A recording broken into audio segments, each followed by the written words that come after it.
Assalamualaikum warahmatullahi wabarakatuh. Alhamdulillahi wahdah, sadaqa wa'dah, wa nasara 'abdah, wa a'azza jundah, wa hazamal ahzaba wahdah. Asyhadu an la ilaha illallah wa asyhadu anna Muhammadan 'abduhu wa rasuluh, la nabiyya wa la rasula ba'dah. Arsalahu bil huda wa dinil haqq yuzhirahu 'ala dini kullihi wa kafa billahi syahida. Allahumma shalli ala Muhammadin wa ala alihi wa sahbihi ajmain, amma ba'd. Qala Allah ta'ala fi kitabil karim, a'udzu billahi minasyaitonir rajim, bismillahirrahmanirrahim. Dzalika wa may yu'azzim hurumatillahi fa huwa khairul lahu 'inda rabbih. Waqala aidan wala tuhzini yauma yub'atsun yauma la yanfa'u malun wala banun illa man atallaha biqalbin salim. Shadaqallahul azim. Bapak-bapak, para jamaah salat maghrib dan isya yang dirahmati oleh Allah Subhanahu wa taala. Alhamdulillah pada malam hari ini kita dengan izin Allah Subhanahu wa taala masih bisa berkumpul di rumah Allah dalam rangka untuk pengajian, untuk talabul ilmi, di mana menuntut ilmu merupakan kewajiban. Talabul ilmi fardhatun ala kulli muslim. Menuntut ilmu adalah fardu bagi tiap-tiap muslim. Fardu, wajib. Sehingga apabila kita tidak menuntut ilmu maka kita berdosa. Dan menuntut ilmu bisa di mana saja. Yang penting gurunya jelas, ustadznya jelas, kemudian kitabnya jelas. Harus bersumber dari Al-Quran dan As-Sunnah. Boleh di masjid kita ini, bisa di masjid lain. Dan Imam Bukhari sendiri gurunya 1000 lebih, Pak. Imam Bukhari, perawi hadis, itu gurunya 1000 lebih. Jadi kalau kita malas ngaji atau kita fanatik dengan satu guru, pokoknya hidup mati saya ikut Pak Nurdin, itu nggak boleh. Pecah gesang dari Nurdin itu nggak boleh. Pecah itu artinya mati, gesang itu hidup. Hidup mati ikut Pak Nurdin itu nggak boleh. Kita harus punya guru sebanyak-banyaknya. Kenapa? Karena sekarang zaman fitnah, Pak. Zaman fitnah sehingga kita harus punya perbandingan. Guru saya ini benar apa salah ya? Nah, maka ngaji di tempat lain. Kalau kita hanya satu saja, maka nanti pecah gesang dari Nurdin. Nggak boleh. Nah, beda dengan Rasulullah SAW. Beda. Kalau Rasulullah sudah sempurna, sudah paripurna, sempurna Rasulullah. Sehingga belajar Quran, belajar hadis, belajar tafsir, belajar ilmu-ilmu din, itu dari Rasulullah saja cukup. Ya. Karena Rasulullah adalah pribadi yang utuh, yang sempurna. Ya. Para sahabat sendiri kan berbeda-beda. Ada para sahabat yang ilmunya sangat mendalam, sangat tinggi, seperti sahabat Ibnu Mas'ud, Ibnu Abbas, sahabat Ali. Ada sahabat yang ekonominya menonjol, ekonomi, bisnis, seperti sahabat Abdurrahman bin Auf, kemudian Abu Bakar, Khadijah sendiri ekonominya bagus.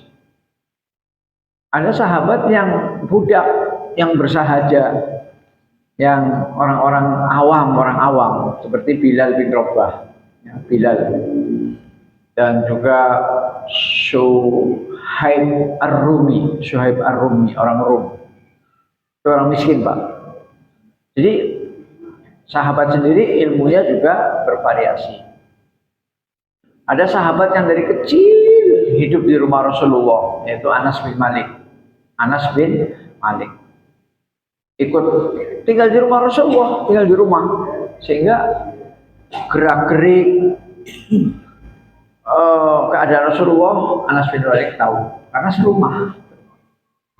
Ada sahabat yang kenal Rasulullah itu hanya sebentar, tapi hafalannya luar biasa.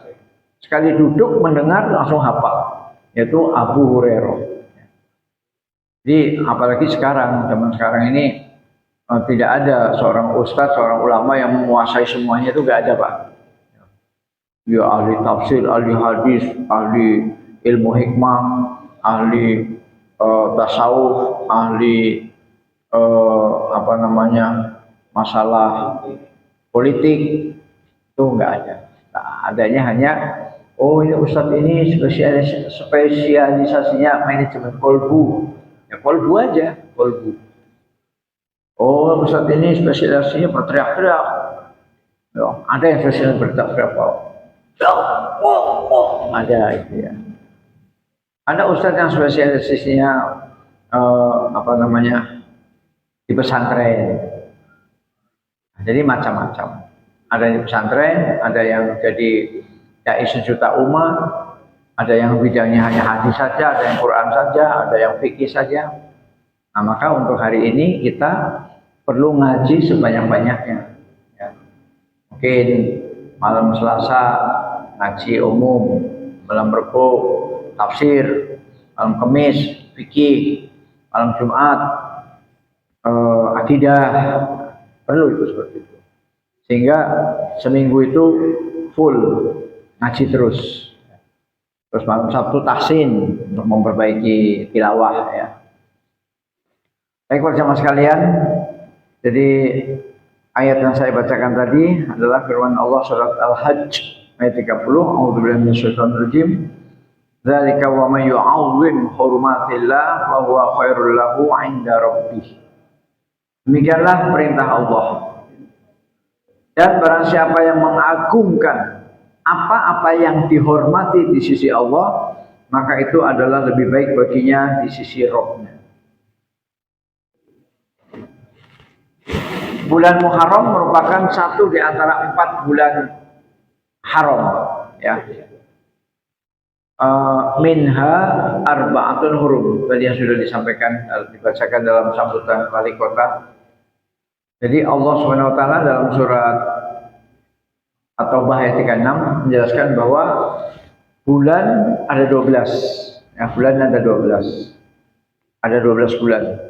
Nah, di antara 12 bulan itu ada 4 yang disebut sebagai bulan haram. Ya, bulan haram. Nah, di sinilah yang perlu kita sampaikan bahwa haram itu tergantung cara membacanya. Kalau rohnya panjang, haram itu artinya dilarang. Ya. Itu artinya haram. Ya, kalau haram rohnya panjang, roh panjang. Ya, itu artinya seperti babi haram. Ya. Terus minuman keras, ciu, haram. Kemudian zina, judi, haram, baik yang online maupun yang offline. Tapi kalau rohnya pendek, Pak, rohnya pendek, haram. Itu artinya bukan terlarang, bukan. Itu artinya terhormat. Ya. Jadi di antara 12 bulan itu ada 4 bulan yang dihormati Allah. Dihormati Allah.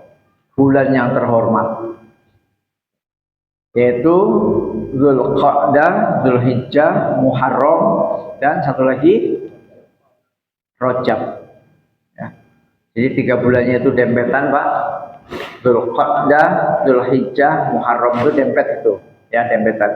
Yang satu jauh, yaitu Rajab. Nah, jadi di bulan-bulan itu adalah bulan-bulan yang sangat dihormati oleh Allah. Sangat dimuliakan, sangat diagungkan oleh Allah. Sehingga di bulan-bulan itu kita dilarang untuk melakukan perbuatan-perbuatan. Salah satu di antaranya tidak boleh berperang di bulan haram. Berperang, ya, berperang. Kecuali kalau kita diserang. Kecuali kalau kita diserang. Kalau kita tidak diserang, kemudian memulai perang di bulan haram, nggak boleh, nggak boleh. Ya. Jadi di bulan haram ini 4 bulan tadi tidak boleh dilakukan peperangan. Dan juga kita tidak boleh melakukan perbuatan-perbuatan maksiat dan dosa. Bukan berarti, oh Ustaz, berarti selain 4 bulan itu boleh ya kita berzina, berjudi. Bukan begitu. Itu termasuk logika setan itu atau iblis itu. Ya. Kata Pak Ustadz, 4 bulan itu kita tidak boleh berbuat dosa. Oh berarti yang di luar itu boleh. Nah itu namanya logika iblis. Jangan begitu. Maksudnya larangan Allah itu berlaku untuk seluruh bulan. Apa ya? Untuk seluruh bulan. Mulai dari bulan Muharram, Safar, Rabiul Awal, Rabiul Akhir, Jumadil Awal, Jumadil Akhir, Rajab, Sya'ban, ya. Kemudian Ramadan, kemudian Syawal, Dzulqa'dah, Dzulhijjah. Ini perlu dihafalkan Pak ya. Jangan sampai kita hafalnya hanya Maret ngapret. Nah, coba yang dihafal cuma Maret ngapret ya. Hafalilah yang bulan kalender Hijriah. Bulan pertama itu Muharram, yang kedua Safar, ya, Safar. Orang Jawa bilangnya Sapar, orang Jawa. Yang ketiga adalah Rabiul Awal, Rabiul Akhir, Jumadil Awal, Jumadil Akhir, Rajab. Ya, orang Jawa bilangnya Rajab. Ya. Makanya kalau di sana di Jawa adanya Rajaban. Ya. Rajaban itu ban traktor Pak, ban yang paling besar, itu namanya Rajaban. Ya, ya kan, rajanya ban kan, traktor yang paling gede loh, nah, itu namanya Rajaban, rajanya ban. Itu di Jawa. Dan muludan diplesetkan menjadi mulutan, ya, mulut, ya mangan. Nah itu sebagian di Jawa seperti itu. Nah baik, jadi tolong dihafalkan Pak ya, dihafalkan. Mulai dari Muharram sampai terakhir ke-12 yaitu Dzulhijjah. Yang Dzulhijjah itu terakhir.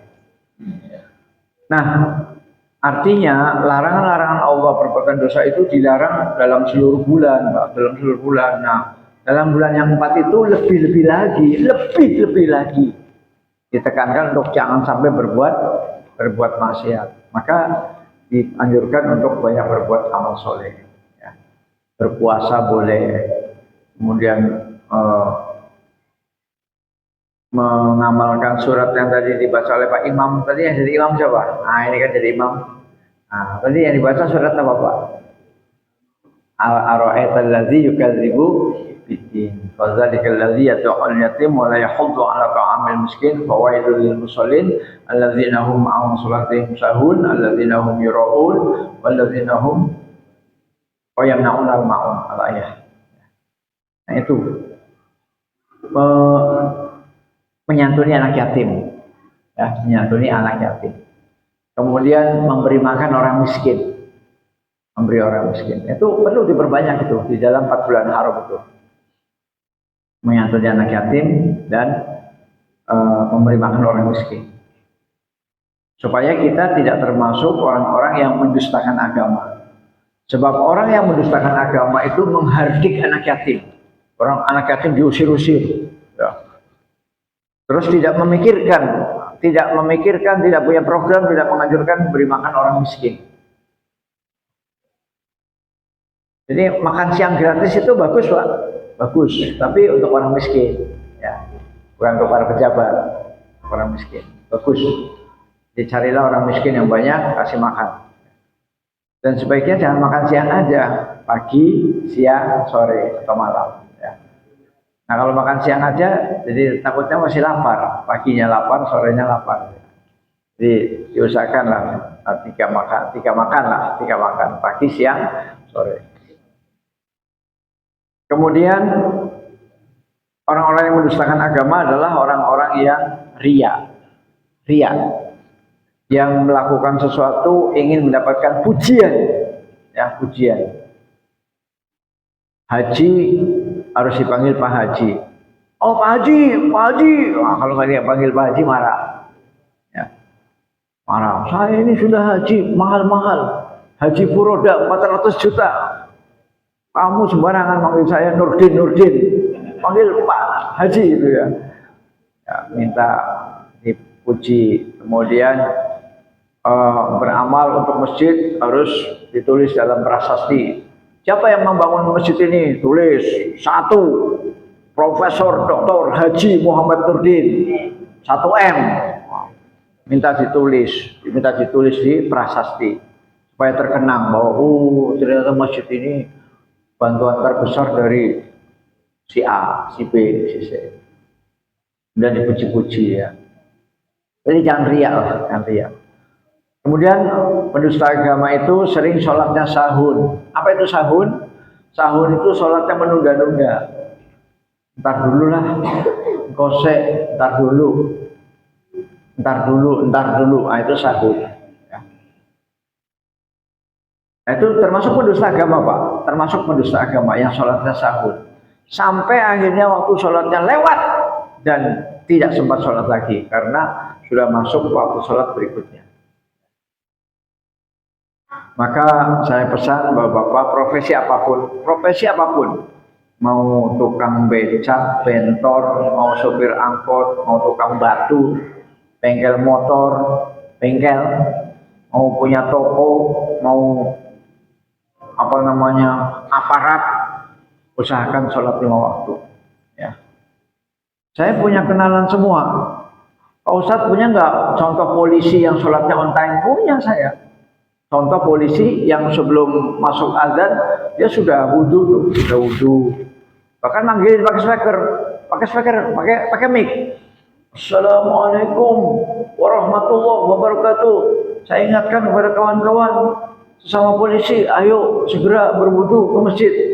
Ya, jangan tertipu dengan dunia karena dunia itu bukan tempat kehidupan. Dunia adalah tempat mati.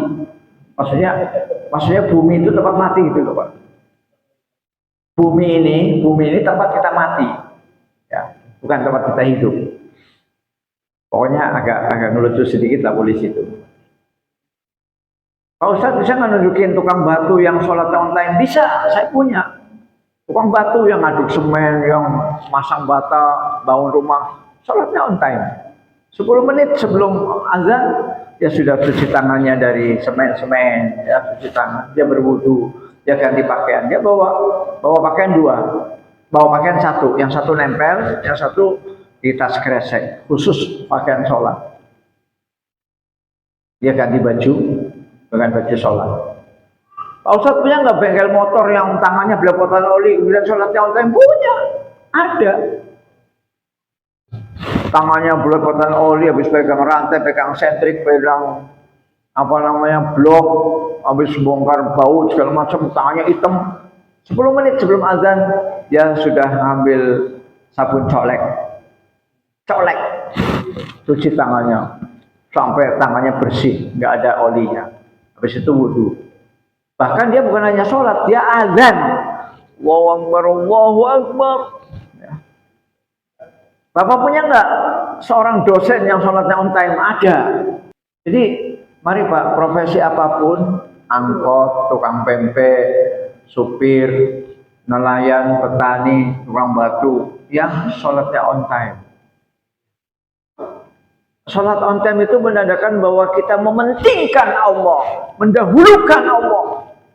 Kalau kita mementingkan Allah, mendahulukan Allah, maka hidup kita dijamin akan selamat. Dahulukan Allah Pak.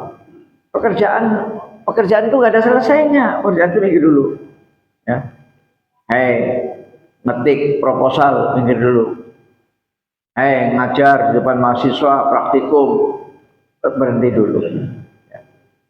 Pedagang di pasar, tukang batu, bengkel motor, mobil, berhenti dulu. Pekerjaan itu nggak ada selesainya. Harus dipaksa stop. Ya. Siapa yang mendahulukan Allah, siapa yang mementingkan Allah, pasti dia akan bahagia. dia akan dilindungi Allah, diselamatkan Allah, ditolong Allah, dirahmati Allah. Ya. Jadi makanya kunci kebahagiaan itu yang utama adalah sholat pada waktunya. Jadi alhamdulillah saya sudah menemukan semua polisi yang sholatnya on time, tukang batu yang sholatnya on time, bengkel motor yang sholatnya on time, dan lain-lain. Nah maka mari Pak, kita usahakan sholat ini jangan dianggap apa namanya sekenanya, kemudian sahur. Entar sih kan belum komat, belum komat jawabannya. Pas sudah komat, entar sih sholat kan waktunya masih lama. Sholat zuhur boleh kan 1:30, sholat isya bolehlah jam 1:30 ke 11:30, sampai jam 12 Pak.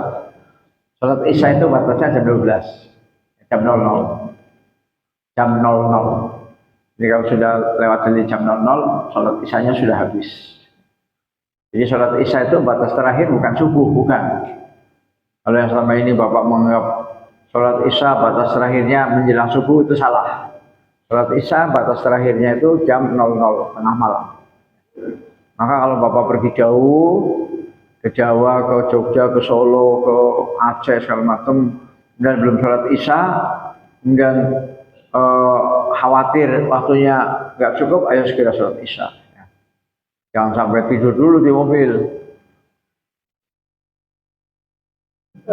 Bangun-bangun, jam 2, habislah sholat. Waktu sholat isya udah habis, ya. Jam 2. Maka dahulukan sholat dulu, sebelum waktu sholat isyanya habis. Jadi di sini disebutkan barang siapa yang mengagungkan hurumatillah, ya, hurumat, ya, hurumat ini bahasa Arab Pak. Kemudian di Indonesia kan menjadi hormat, ya. Jadi hormat. Nah, itu hormat itu berasal dari bahasa Arab. Dari bahasa Arab Pak, bukan bahasa Jawa, bukan. Hormat itu berasal dari bahasa Arab hurumat. Nih ayatnya, surat Al-Hajj ayat 30. Surat Al-Hajj ayat 30. Dzalika wa may yu'azzim hurumatillah. Demikianlah, dan barang siapa mengagungkan apa yang dihormati di sisi Allah. Nah, para ahli tafsir bermacam-macam menafsirkan hurumat di sini. Ada yang menafsirkan hurumat adalah hal-hal yang dimurkai dan dilarang Allah. Hal-hal yang dimurkai dan dilarang Allah. Bagaimana cara mengagungkannya? Cara mengagungkannya dengan meninggalkannya. Meninggalkan judi online, ya, karena judi online ini luar biasa Pak, merusaknya. Maka bapak-bapak daripada, ya memang namanya judi itu apa ya? Rayuannya itu luar biasa. Pertama dikasih menang dulu.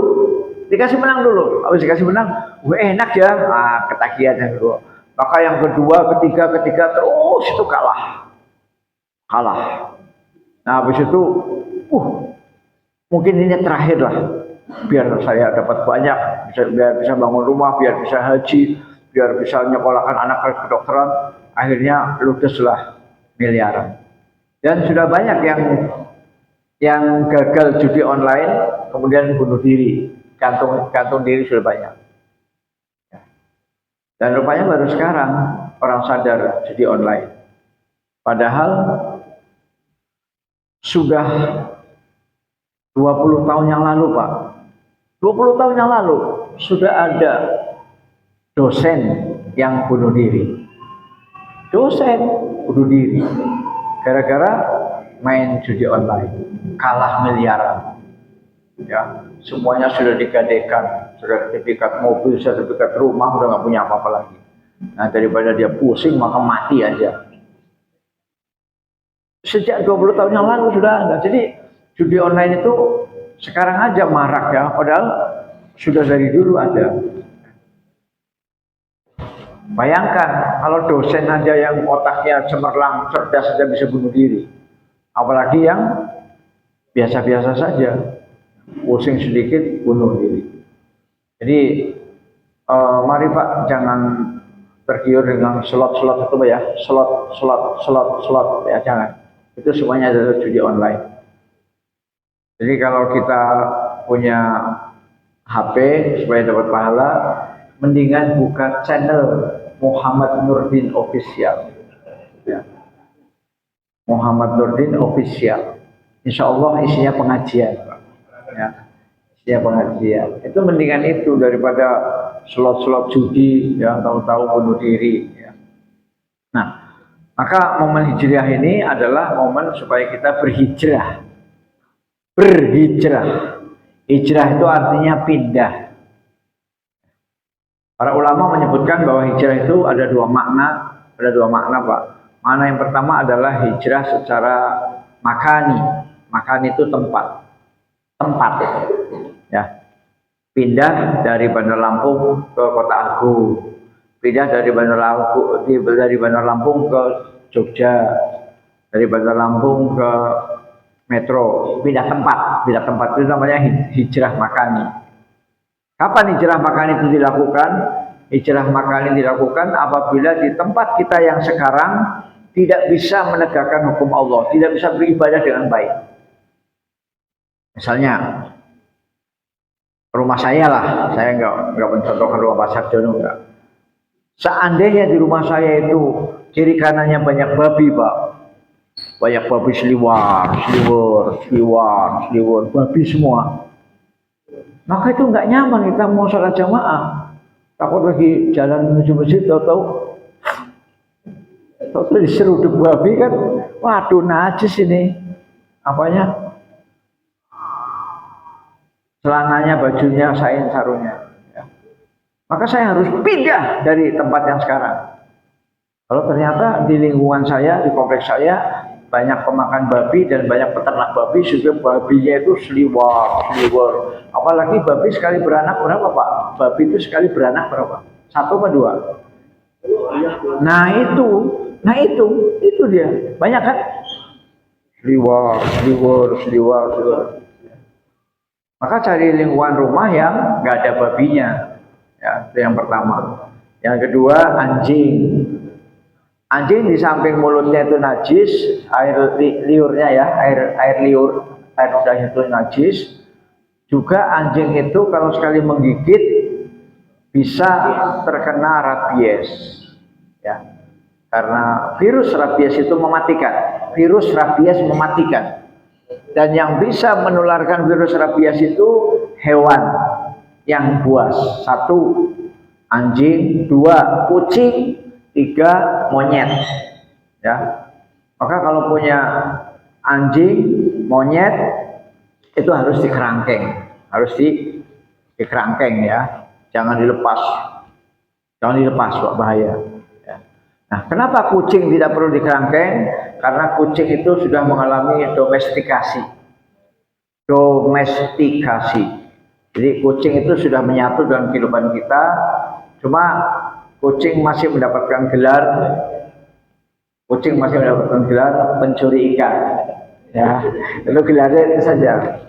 Kalau najisnya gampang lah diatasi, gampang. Ya, supaya kucing tidak di kasur kita, tidak di rumah kita, gampang. Najisnya bisa kita atasi. Bagaimana supaya dia tidak kencing di sajadah kita, tidak kencing di celana kita, itu gampang. Kalau kucing gampang. Tapi itu dia masih mendapatkan gelar pencuri ikan, sehingga ibu-ibu itu marah semua kalau ikannya di meja disikat sama kucing. Yang salah siapa? Yang salah ibunya. Apa? Ikan di piring. Salah sih. Ikan itu harus di lemari dikunci. Kucing nggak salah karena kucing tidak mengenal UUD 45, ya, tidak mengenal hukum positif. Ya, jadi tidak ada istilah mencuri bagi kucing. Kata kucing, kapan gua mengakui UUD 45? Kapan gua mengakui hukum positif? Gua nggak kenal itu, kata kucing. Maka tidak ada istilah mencuri, tidak ada. Asal ada bau, nah dia kejar. Kucing. Nah, jadi hurumat di sini artinya larangan Allah. Ya. Jadi kita kembali untuk berhijrah. Mari bapak-bapak sekalian, hijrah pengertian pertama adalah hijrah makani, hijrah tempat. Termasuk juga misalnya rumah sekitar bapak itu rumah yang penuh penjahat.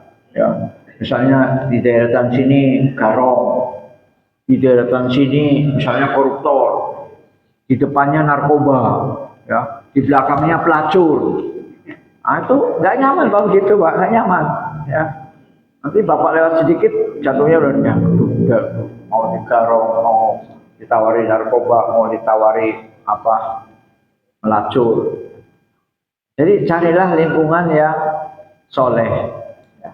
Maka bapak-bapak yang kaya raya ini, Pak, yang kaya raya ini, saya lihat itu wajah-wajahnya ini kaya raya. Bo, beli tanah, ya, beli tanah, kemudian bikin komplek muslim, ya, bikin perumahan muslim. Di Tangerang sudah ada, di Tangerang, namanya Islamic Village, Islamic Village. Di Tangerang sudah ada, ya, di daerahnya Karawaci. Daerahnya namanya Karawaci, Islamic Village. Jadi yang boleh tinggal di situ yang KTP-nya beragama Islam. Ya, kalau beragama Islam, insya Allah nggak memelihara babi lah, ya, insya Allah. Ya, kalau yang beragama Islam memelihara babi, ya berarti mungkin itu apa? Salah KTP, salah KTP. Jadi kalau bapak kaya raya, apalagi sekarang lagi banyak anak-anak muda yang belum punya rumah, Pak, masih ngontrak sana, ngontrak sini, masih jadi kontraktor. Nah, orang yang kaya-kaya ini saya anjurkan beli tanah, bangun perumahan. Kemudian sistemnya tidak usah kerjasama dengan bank, nggak usah. Udah pakai duit bapak saja. Dan ya di tempat saya sudah ada yang seperti itu. Ya, yang penting dia ngasih DP, DP-nya bisa 20 juta, bisa 30 juta, bisa 40, bisa 50, ngasih DP. Nah, kemudian dia bangunkan. Kemudian dia akan cicil selama terserah 5 tahun boleh, 10 tahun boleh, 15 tahun boleh. Ya, jadi nggak pakai jasa bank, langsung setor. Ya. Jadi apa namanya, perusahaannya juga syar'i, ya, perusahaannya syar'i. Karena nggak pakai jasa bank konvensional, ya, tidak memakai bunga bank. Kemudian yang beli rumahnya itu juga muslim. Kemudian di situnya ada masjid, ya, ada masjid. Sehingga kalau mau sholat dekat. Ya.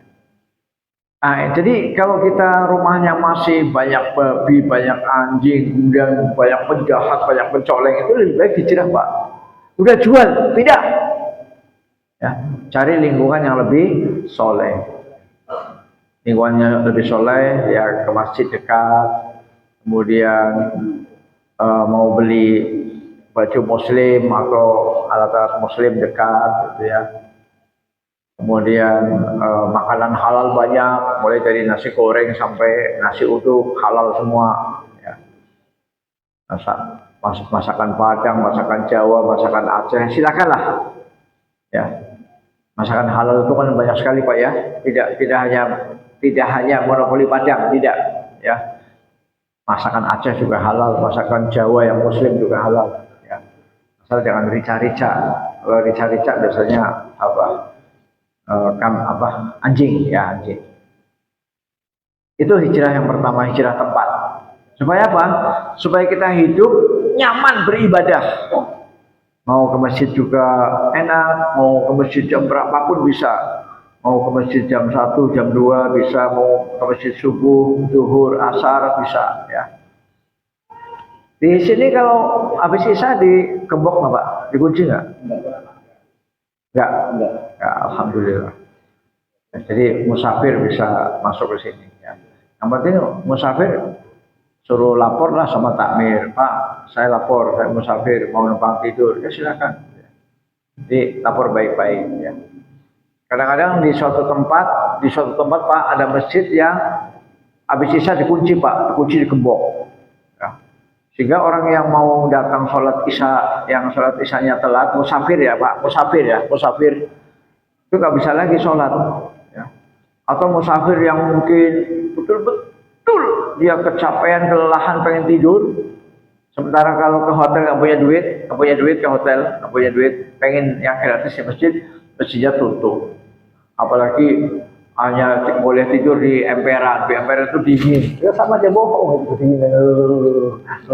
Ya. Ya, itu Masjid Jogokarian perlu ditiru Pak, perlu ditiru tuh. Ya saya mohon ada satu dua lah yang studi banding ke Jogokarian, ya studi banding. Jadi ada tempat tidurnya itu ada untuk musafir. Ya buatlah kamar 1, 2, 3, 4, 5 ya. Di Jogokarian juga ada dua, ada yang berbayar, ada yang gratis. Nggak apa-apa. Kita bikin kamar berbayar nggak apa-apa. Yang gratis juga boleh. Jadi dua-duanya ada. Saya pernah datang ke Jogokarian, saya tanya, Pak, saya musafir dari Lampung. Saya bisa nggak tidur di sini? Oh boleh. Ada dua pilihan, mau berbayar atau mau yang gratis. Saya bilang saya gratis. Nah, udah disediakan tuh apa kamarnya, kipas anginnya, ya, apa namanya tikarnya, bantalnya disediakan. Nah, yang berbayar dengan yang gratis tentu beda. Bedanya di AC, ya di AC-nya saja. Nah, jadi begitu Pak, sehingga jangan sampai masjid ini apa ya, fungsinya sempit hanya untuk sholat 5 waktu saja. Masjid ini juga harus berfungsi untuk sosial masyarakat. Nah ada juga yang pengurus masjid berdalih begini, Pak Ustadz, masjid ini kalau nggak dikunci, malam dipakai untuk minum-minum, untuk narkoba, untuk orang-orang nakal, untuk preman-preman pada tidur di sini. Ya, ada juga yang alasan begitu. Ya itu sebenarnya bisa diatasi, ya bisa diatasi. Maka kalau masjid ada di komplek tentara bagus juga Pak ya, bagus. Masjid komplek tentara, komplek polisi, ya. Sehingga orang mau macam-macam dia mikir, oh ini komplek tentara ini, gua bisa di. Ya. Masjid saya di komplek tentara Pak, namanya Perumahan Kodam, ya Kodam 2 Sriwijaya di Sukabumi. Perumahan Kodam 2 Sriwijaya. Jadi orang yang mau masuk situ mikir, oh ini Kodam ini, berarti tentara semua. Padahal tentaranya cuma 5%, ya, 5%, yang lain sipil. Tapi kan nama itu penting Pak, nama itu penting. Sehingga orang yang berbuat jahat. Jadi kalau masjid bagus, tapi pengurusnya pelit semua, orang kayanya pelit semua, ya akhirnya masjidnya dikunci, digembok, ditutup. Sehingga ada musafir mau tidur nggak bisa. Alasannya apa? Di sini banyak hilang Pak, banyak Pak. Jadi apa? Kalau nggak digembok, hilang semua ini alat-alat masjid ini, mulai dari kipas angin, kotak infak, sama segala macam. Ya. Yaitu sebenarnya kalau masjid itu dijadikan sebagai rumah Allah yang buka 24 jam, kemudian ada yang nunggu, ada sekretariat Risma, ada, pokoknya seperti Jogokarian lah, ya seperti Jogokarian. Ya, ada kantornya, ada ini, ada TV-nya juga hidup terus 24 jam. Sehingga orang yang datang ke situ kapan saja oke. Ya. Dan orang masuk itu senang Pak. Masya Allah, ini rumah Allah ya, senang. Sholat juga nyaman, tenang. Ya. Bahwa anak kecil begini nggak takut Pak. Anak kecil seperti ini sudah ada yang jaga di luar itu. Sudah ada mainannya, ada satpamnya yang jaga khusus. Ada satpam yang jaga khusus anak-anak, ada. Juga anak-anak kecil main apa perosotan, main jungkat-jungkit, main ayunan, ya, nggak mengganggu bapak-bapak yang sholat. Daripada anak-anak dicampur di sini, dibentak-bentak terus, nah, daripada dibentak-bentak terus, ini lama-lama anaknya itu takut sama masjid, mendingan dibuatkan ayunan di luar, ya buatkan ayunan. Terus kita gaji satpamnya tuh, Pak, sampean khusus jaga ini anak-anak. Sampai tak gaji sebulan 5 juta. Ya. Ya 5 juta itu kecil bagi Nurul Fuad Pak, kecil. Ya, kecil. Orang Nurul Fuad itu kasnya besar kok, saya tahu. Ya, buktinya apa? Buktinya bisa beli karpet ini. Ini hambal ini mahal ini Pak, hambal ini mahal. Ya. Dan dalam rangka tahun baru Islam, maka hambalnya diganti baru semua, termasuk yang di pengimamannya. Ya, saya melirik yang di pengimaman hijau itu. Dulunya bukan hijau. Ya. Jadi jangan saya yang mengeluarkan uang untuk kemaslahatan umat. Ya.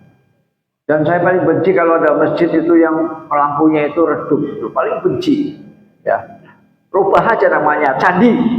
Ya, rubah aja namanya, jangan masjid, candi. Ya, kalau candi boleh gelap, boleh gelap. Kalau masjid nggak boleh gelap Pak, harus terang. Karena apa? Untuk ngaji.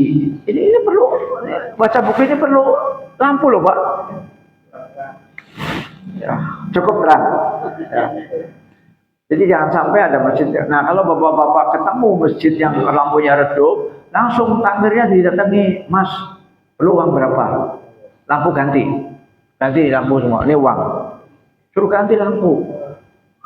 Pak Haji, kami nggak butuh bohlamnya, tapi kami butuh bulanannya. Bulanannya listrik kami sekian juta. Di sini berapa Pak listrik per bulan? Alhamdulillah. Nah jadi itu hijrah ya, perlu untuk kita lakukan, hijrah makani, pindah tempat apabila tempat kita tinggal itu tidak memungkinkan beribadah dengan nyaman, aman dan nikmat. Jadi tempat kita yang tinggal sekarang, tempat tinggal kita sekarang itu harus yang nyaman, aman dan nikmat untuk beribadah. Nah, kemudian sebelum menutup, hijrah yang kedua adalah hijrah hati. Hijrah hati itu adalah hijrah qalbi. Apa itu hijrah hati? Hijrah hati itu pindah dari kepercayaan yang sesat menjadi kepercayaan yang benar. Dari keyakinan yang salah menjadi keyakinan yang benar. Pindah Pak. Keyakinan yang salah contohnya begini. Kalau bulan Syuro, bulan Muharram nggak boleh hajatan. Itu bulan sial.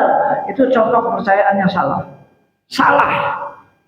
Semua bulan bagus untuk hajatan, untuk menikahkan anak. Kalau Bapak meyakini bahwa bulan Muharram, bulan Syuro tidak boleh hajatan karena nanti sial, itu adalah keyakinan yang salah. Segera tobat. Ya. Boleh mengadakan hajatan, enggak ada musibah, enggak ada sial, enggak ada, saya jamin. Ya. Karena semua bulan dalam Islam bagus, semua hari dalam Islam bagus, enggak ada hari sial. Angka juga bagus, enggak ada angka sial. Jangan pakai angka 13 itu angka sial, enggak ada. Nah, hijrah dari keyakinan yang salah menuju keyakinan yang benar itu adalah hijrah qalbiyah. Hijrah dari perilaku yang buruk menjadi perilaku yang baik adalah hijrah qalbi ya. Misalnya biasa marah-marah terus. Nah, sekarang udah gak marah lagi. Nah, terutama para bapak-bapak yang baru pulang haji Pak ya, yang baru pulang haji sebagai tanda bahwa haji Bapak itu mabrur, maka harus ada perubahan ya. Kalau sebelum haji itu pemarah, maka setelah pulang haji harus sabar. Ya. Kalau sebelum haji itu pelit, maka setelah pulang haji harus dermawan. Saya kira itu saja kita membahas tentang hijrah sesuai dengan tema malam hari ini adalah peringatan tahun baru Hijriah. Mudah-mudahan Allah menjaga hati kita sehingga kita tetap istiqomah. Wabillahi taufiq wal hidayah. Assalamualaikum warahmatullahi wabarakatuh.